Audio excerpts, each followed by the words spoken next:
प्यारे बंधुओं, नमस्कार। मैं यशपाल हंस करनाल से ज्योतिष की वार्ताओं के साथ। मेरा मन था कि मैं आपको कुछ योगों के बारे में बताऊं जो बहुत सरल हों और आपको बड़ी आसानी से समझ में आए। अक्सर हमने देखा है कि हम छठे घर के मालिक को, छठे घर को, आठवें घर को, 12वें घर को बड़ी ऐसे देखते हैं कि ये घर तो बड़ा नुकसान करने वाले, ये वो हो सकता है नुकसान करने वाले हों। लेकिन ज्योतिष एक स्थिर चीज का काम नाम है। ये जो कुछ वर्णित करती है आप उसको समझिएगा। अगर छठे घर का स्वामी छठे घर में बैठ जाए, छठे घर का स्वामी छठे घर में बैठ जाए तो हर्ष योग लग जाता है। हर्ष खुशी को ही कहते हैं। उस व्यक्ति को धन आदि की तंगी नहीं आएगी। उसके जीवन के अंदर ऋण, रिपु, रोग अपेक्षाकृत बहुत कम होंगे। ये चीजें होती हैं हमारे जीवन के अंदर, बिल्कुल होती हैं, लेकिन जिसकी बहुत कम है, नगण्य है, उसको उतना फर्क नहीं पड़ता। दूसरा मैं आपको बता रहा हूं, अब ये लिख लीजिए। छठे घर का स्वामी छठे में हो तो हर्ष योग इज फाउंड, हर्ष योग लग गया। अगर आठवें घर का स्वामी आठवें में हो, आठवां घर भी तो हम ऐसे ही समझते हैं ना कि ये चीज तो गई कुएं में, ऐसी बात। अगर आठवें घर का मालिक आठवें घर में ही बैठ जाए, समझ लीजिए शुक्र तुला राशि का होकर या वृष राशि का होकर अपने आठवें घर में बैठा है, ओन साइन में बैठा है, नुकसान नहीं कर सकता। सरल योग बनाता है। उसका नाम है सरल योग एंड इजी योग। एंड इजी योग, कितने अच्छे नाम, कितने अच्छे दिए उन्होंने। छठे का छठे में बैठे हर्ष योग, आठवें का आठवें में बैठे सरल योग, और अगर द्वादश भाव का स्वामी द्वादश भाव में ही बैठ जाए तो उसे विमल योग कहते हैं। कितने प्रिय नामों से उन्होंने अलंकृत किया है। हाँ, 12वें घर का तो मैंने खुद भी देखा। एक व्यक्ति का मैंने 12वें घर में शुक्र देखा, तुला राशि का। वास्तव में उसके बाद विपुल संपत्ति और बड़ा एकांत में रहने वाला, अपने काम से काम मतलब रखने वाला, बहुत सारे नौकरों का मालिक, लेकिन बिल्कुल दूरियां पकड़कर रहने वाला, अपने काम से काम, सिर्फ उसने उनका मार्गदर्शन करना। आठवें का भी मैंने ऐसे देखा। आठवें में अगर अपने ओन साइन का प्लैनेट बैठा हो, कुछ ऐसी बात नहीं है। आप समझिए कि आप पिछले जन्म में कोई बहुत अच्छे इंसान थे, आपको परमात्मा ने पुनः मनुष्य जोनी दी, और उसका तो मैंने बता ही दिया आपको। हर्ष योग का, हर्ष तो कहते ही खुशी को है। छठे घर का मालिक अगर छठे में बैठ जाए तो जीवन में खुशी रहेगी। जिसके जीवन में तीन चीजें ही नहीं हैं समस्या की, रिपु यानी कि शत्रु, रोग और ऋण, तीन है नहीं उसके जीवन के अंदर, दुख कैसे होगा? हर्ष ही हर्ष होगा ना, खुशियां ही खुशियां होंगी। दुख तो उसको है जिसने कर्जे देने हैं, रात को नींद नहीं आती।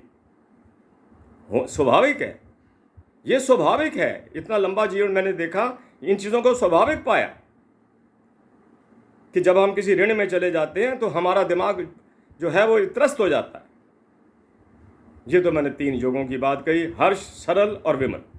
हर्ष योग छठे का स्वामी छठे में, आठवें का स्वामी सरल, और विमल योग द्वादश का मालिक द्वादश में। ये आप इसको नोट कीजिए, ये बड़े काम। मैंने बल्कि आप इस आज काफ़ी ग्रंथों को में से निकाला इसको। एक बात मैं आपसे और करना चाहता हूँ, क्योंकि देखता हूँ देखते देखते ही 5 मिनट हो जाते हैं। आपको जिस ग्रह की महादशा चल रही हो, भले ही सूर्य है, मंगल है, राहु है, बुध है, शनि है, कोई ग्रह, उसका दान जरूर करते रहा करो। अब दान को आप बोझ ना समझो, भाई नहीं मुझे जी इस दिन फलाने दिन इतने बजे। समझ लीजिए कि आपको सूर्य की दशा चल रही है, सूर्य का दान करना है आपने। सूर्य में बहुत सी चीजें आती हैं। सूर्य के अंदर हम मीठे को भी लेते हैं, सूर्य के अंदर हम खाद्य पदार्थों को भी लेते हैं, कई दालों को भी लेते हैं। वो आपको पता है, मैं कई बार बता भी चुका हूँ। आप कभी कभार वांसे भाई किसी लंगर में जाके दिया है कि मुझे इसकी महादशा चल रही है, मुझे कोई दुख नहीं है, लेकिन मैं ये दान सतत निरंतर करता रहूँगा। मंगल की दशा चल रही है, बड़े थोड़े अरसे के लिए होती है, 7 साल के लिए। अगर मंगल कुंडली में अच्छा बैठा हो, उन 7 सालों में व्यक्ति का निर्माण कर देता है, उसका आगामी जीवन सुखी कर देता है।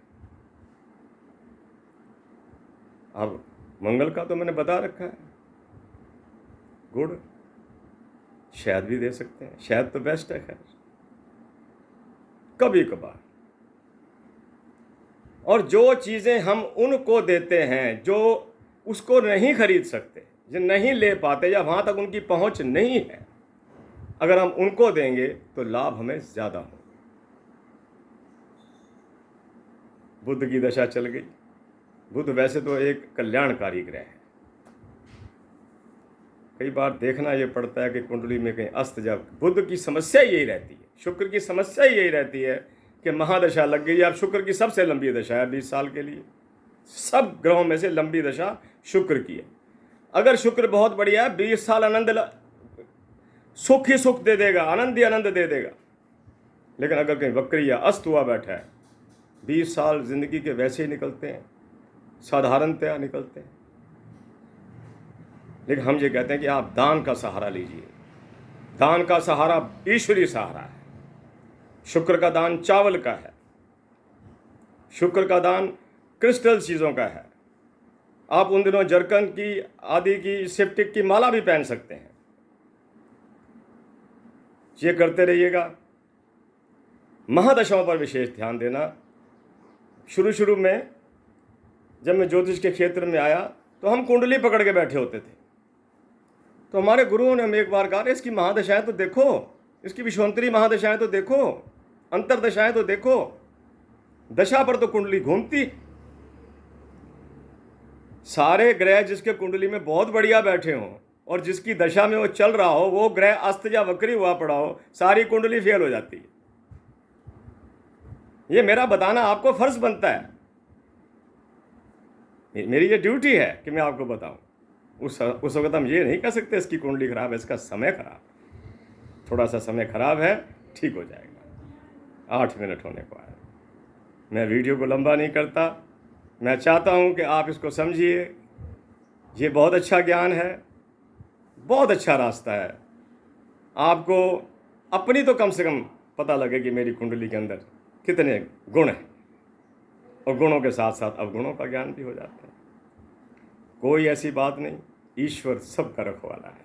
मैं अंत में यही बात पे आके खड़ा हो जाता हूँ कि ईश्वर सबका रखवाला है, वो सबका भला करता है। आपको क्यों छोड़ेगा बीच में? जब मैं छोटा था मैं बहुत डरता था, तब मेरी उम्र रही होगी कोई 22, 23, 24 साल की। एक बार मेरे गुरुदेव ने मुझे अपने पास बिठाया, ये आप सुन लेना, क्योंकि मैं कथावाचक हूँ, कथाओं में ये बातें चलती रहती हैं। एक बार मेरे गुरुदेव ने मुझे अपने पास बिठाया। वो समझ गए थे कि ये कहीं ना कहीं डरता है, घबराता है चीज़ों से। छोटी सी कोई बात हो गई तो ये कमरे में छुपा, ये उन्होंने मुझे कहा, तेरा वास्तविक पिता कौन है? मैंने अपने पिताजी का नाम ले दिया। बचपना था, बालक थे। कहने लगा नहीं, हर व्यक्ति का, हर प्राणी का संसार के अंदर वास्तविक पिता परमेश्वर है। अगर तुम्हारा वास्तविक पिता किसी से नहीं डरता तो तुम क्यों डरते हो? अरे इतने शक्तिशाली पिता की संतानें होकर डर रहे हो? मत डरिए। कोई डर ऐसा व्यक्ति नहीं है जो आपका दरवाजा खटखटाएगा कि मैं डर आ गया हूं। ये डर हमारी सेल्फ क्रिएशन है, हम मन से इसको पैदा कर लेते हैं। पता नहीं कहां से इसका बीज आ जाता है भय का। सतर्क रहिए, लेकिन डरिए नहीं। सतर्कता बड़ी जरूरी है। हर अच्छे से, हर बुरे से सतर्क रहिए, डरिए नहीं। इसी के साथ मैं यशपाल हंस आपसे आज्ञा लेता हूँ। कल फिर मिलता हूँ आपसे कुछ ज्योतिष की कुछ अन्य चर्चाओं के साथ। मेरा पिता, महान शक्तिशाली पिता का अगर आदेश हुआ तो मैं आपके सामने हाजिर हो जाऊंगा। नमस्कार। आप सुखी रहें, आपका परिवार सुखी रहे, स्वर्ग बने, संतानें आज्ञा में रहें। जय जगत, जय भारत। नमस्कार।